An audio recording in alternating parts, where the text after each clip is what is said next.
welcome back to my YouTube channel. I'm so excited to have you guys here today. We are going to be doing a brands that are in their flop era part 2.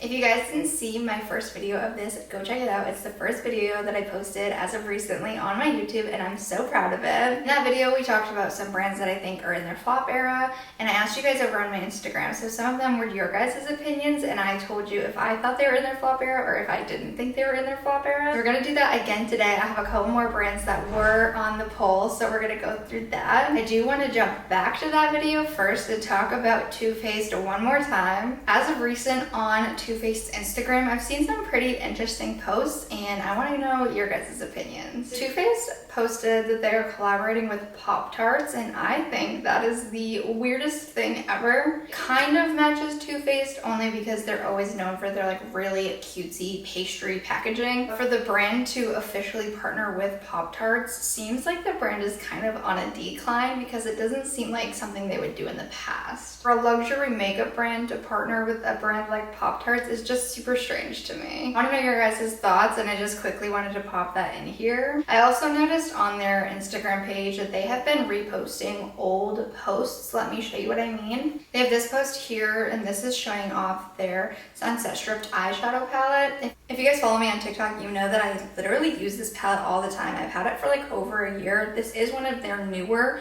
launches, if you can even consider it that, because they come out with so many products so often. I don't even know if I would consider it newer, but it did come out over a year ago. The post, I'm gonna read it. I have a screenshot here. It says, warm up with our new Sunset Stripped eyeshadow palette inspired by the warm, sultry, sexy, sun-kissed skin of beach babes frolicking in the surf and sand, which I find really odd because this product came out over a year ago and they're posting it as if it's a brand new launch, and I am positive that this is not a new launch. Like I said, I have this palette. It's one of my favorite palettes and I use it all the time. But now they have people in their comments that are convinced that this is new. They're like, oh my god, I need this. So I'm not sure if it's like a sales tactic, but I think it's kind of tacky to claim that a product that's been out for over a year is new. It just seems really weird and suspicious to me.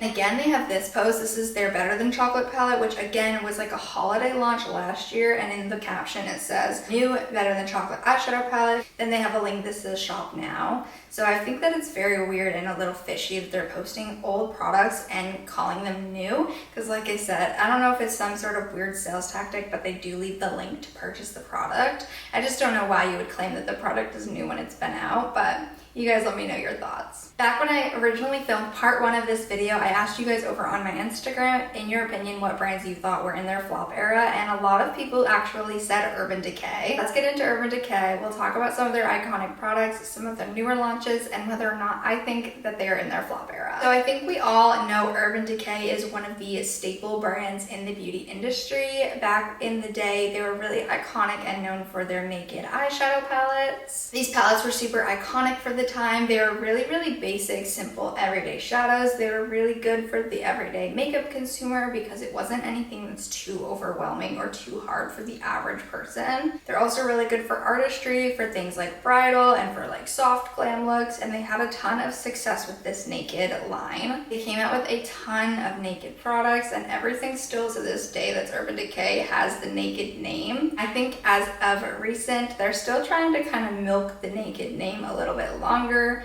It's really long running, and I think that the brand could drop the naked. As of recently, nothing from Urban Decay has necessarily caught my eye. I know that they had their Quickie Concealer that came out. That one gained a lot of popularity and traction online, especially on TikTok. This is a full coverage concealer. It has a built-in brush. I like the packaging. I think that's really cool, especially for like one and done. It's really appealing for somebody who has to just like throw on makeup really quick in the morning, or for somebody with a really busy lifestyle. I honestly think though, in this day and age, a lot of people are kind of over that full coverage matte concealer. We're kind of shifting into more of a loving your skin but better skin tint, medium to light coverage, and I just think that this one kind of falls under a different category. If you were a die-hard full coverage concealer girly, like I know a lot of people are, I think you'll love this. This product just doesn't really appeal to me, and I don't think that it appeals to the overall today market. They did, however, come out with their Hydromaniac foundation. This was their attempt at a skin tint, which, as I said, everyone was going crazy for. Everybody wants that really pretty, dewy, summery look, your skin but better with a little bit of coverage. I thought that I would love this product. I actually bought it when it first came out. I had a couple of people that I know try, and they actually really liked this product. You know me, you know that I do not use a lot of setting powder. I love for my face to be super dewy and super glowy. That's just like my thing. But this product, when I tried it, and like I said, I gave this multiple tries before I gave up completely. This is just super, super greasy and heavy in my opinion. It does the exact opposite of what it's intended to do.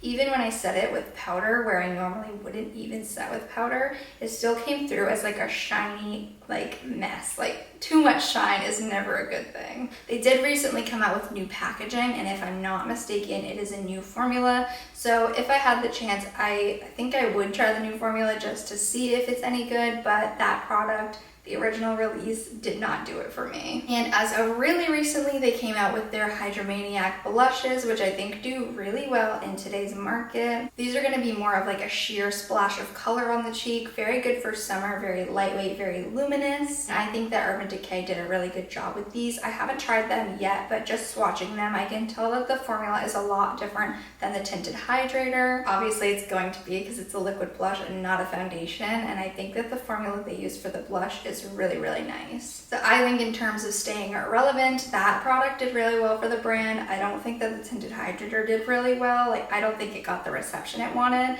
and I think the Quickie concealer did get a lot of good reception, so I think that was really good for the brand. Overall, I haven't seen Urban Decay come out with a super iconic, revolutionary product in a very, very long time. They do stand with their cult classic products that people love, they'll continue to love and go back to, so I don't necessarily think the brand is in their flop era. I just don't think that they're very good at staying relevant in the beauty space in terms of today's trends. And moving on to the last brand that we're going to be talking about, we have Tarte Cosmetics, and this one I was actually really surprised to see. Tarte is one of those massive brands in the beauty space. They've been around forever. They do a ton of brand trips with influencers. They're just known for being super iconic in the beauty space. Tarte's claim to fame, for me at least, is their Shape Tape Concealer. If you have been in the beauty community for a long time, you know how iconic this concealer is. I never personally got on the Shape Tape train because for me, I have a dry under eye. I tend to have a little bit of lines and wrinkles on my under eye,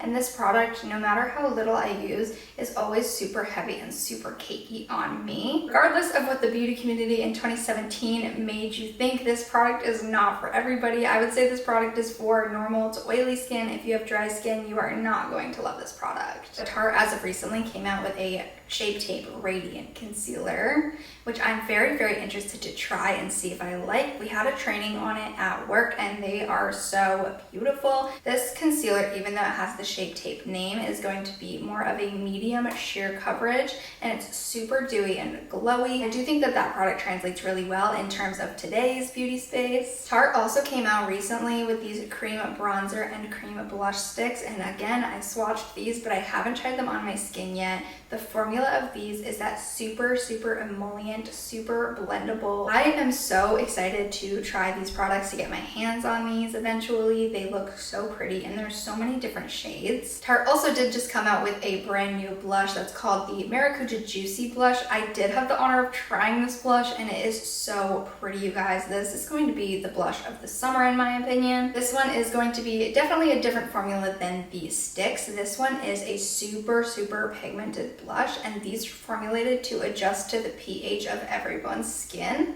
So everyone gets a super custom shade, even though there are still base shades. All of the shades are going to adjust different to different skin tones. So they have 4 shades of this. They have a red one called Apple, a pink one called Big Ego, a cherry one called Honeysuckle, which is the one that I tried and I absolutely loved. I tried that over on my TikTok. If you guys want to go check that video out, I'll leave my handle here. And then they have more of a muted rose shade, which I also think is super pretty. I am very excited to get my hands on the Big Ego shade. I have been obsessed with baby pink blush, as has everyone else recently. This formula is really, really unique for a cream blush in my opinion. You definitely don't want to apply this like a normal cream blush. Like I said, these are ultra pigmented. They will last you forever. This is more of like a balm texture, so it's going to be, again, super, super creamy and emollient, but it feels so lightweight on the skin. This gives that perfect like glass skin popsicle cheek look. That is why I think it is going to be the blush of the summer, because it just looks so natural and it looks like you're glowing from within, which I think is so beautiful. So do I think that Tarte is in their flop era? My answer is gonna be no. I think that Tarte has a lot of launches, yes, but all the launches that they come out with, in my opinion, are super high quality, and I tend to love all of the products that they come out with. So I definitely think that Tarte is thriving. I think they have their cult classics, and they're also coming out with some newer revolutionary products, which I think are still gonna change the makeup game. But that is just my opinion on these brands, you guys. Let me know what you think in the comments down below. And if you guys have other brands that you think are in their flop era, also let me know in the comments. I'm always curious to know what you guys think. I just want to thank you guys so much for watching this video. If you haven't already, go ahead and click the subscribe button down below and turn on the post notification bell. That way you guys can know every time I upload. I am planning to upload every Monday, Wednesday, and Friday, you guys. I'm being super ambitious, but I love uploading to YouTube. This is like my newfound love, and just creating this content for you guys makes me so happy. I love to hear your feedback, and I'd love to have you guys here. And until next time, bye!